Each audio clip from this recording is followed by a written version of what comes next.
A comprehensive home weatherizing effort is never complete without a thorough assessment of the basement. In many homes, heat loss through the basement accounts for a significant share of energy loss, particularly through joist bays and cellar windows. Jim Bradley, a contractor who specializes in energy efficiency renovation, takes a look at using urethane foam to insulate joist bays. All right, we're here today to look at a basement and how the basement is actually properly insulated and air sealed.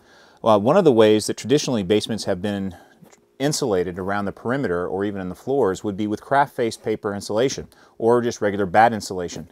That's usually stuffed into the bays around the perimeter of the basement. And unfortunately, fiberglass, when it's installed in such fashion, is not serving as a good air barrier. That is an area where we really want to seal that up to get a better insulated value, but also an excellent air seal.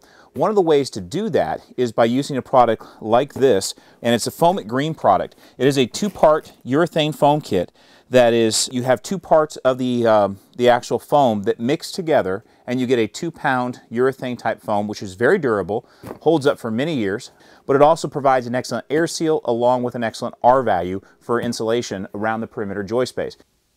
Typically, urethane foam insulation kits are comprised of 2 tanks, the contents of which are mixed in use to form an expanding foam insulation.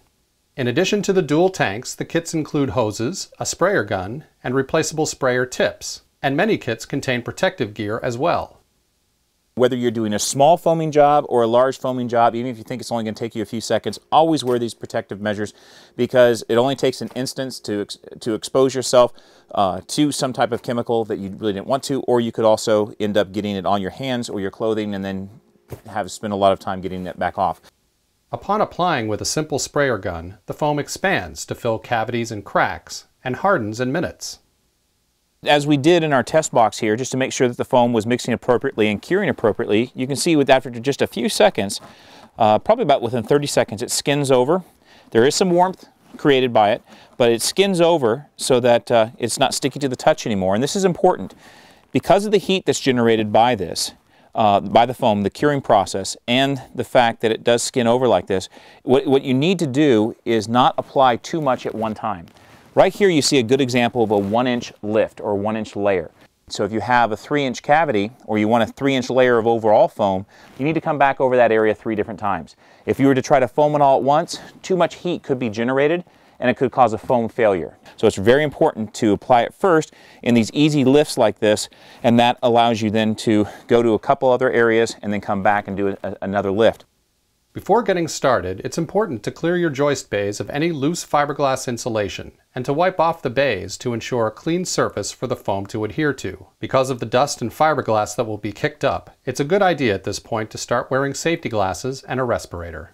So as we were tearing out the insulation, I noticed that we had some typical darkening of the insulation. What it is actually from the air moving from the outside to the inside of the house through the insulation, because fiberglass in itself cannot stop airflow, and thus what you're seeing here is dust collected over many years of service.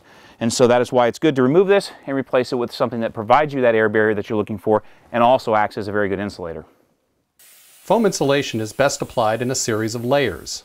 The foam generates heat as it expands and cures, and too much heat and pressure in a confined space can cause the foam to crack and fail. So again, lay down a 1-inch lift, let the foam expand, harden, and cool while you fill other bays, then come back through and repeat in 1-inch lifts until you have the desired thickness. Okay, now we have finished this small section of foaming as an example. Now with that, you'll see that what we are trying to achieve is an overall 3 inches of thickness of the foam, which at about an R6 to an R7 per inch, you're going to get anywhere between an R20 to an R22 in actual insulation cavity, which is actually quite good for this area. But along with that, you get an excellent air seal. When you insulate, you want to make sure that you're wrapping it down onto the concrete slightly, and when you do that, you're actually sealing the bottom plate of framing and the joint that exists between the bottom plate of framing and the actual concrete, and that makes an excellent air seal also. Cleanup is pretty easy. You do see that it will spit out a lot of these little pieces of foam, but they come off once they're set and cured. And so if you do drop any down, I would say let it go ahead and skin over or dry out, and then it'll come right off the surface. Creating an airtight seal around your basement's foundation and windows is a relatively simple, yet remarkably potent way to enhance the energy efficiency of your home. Taking an afternoon to do so while the weather is warm will put money in your pocket when the temperatures turn cold.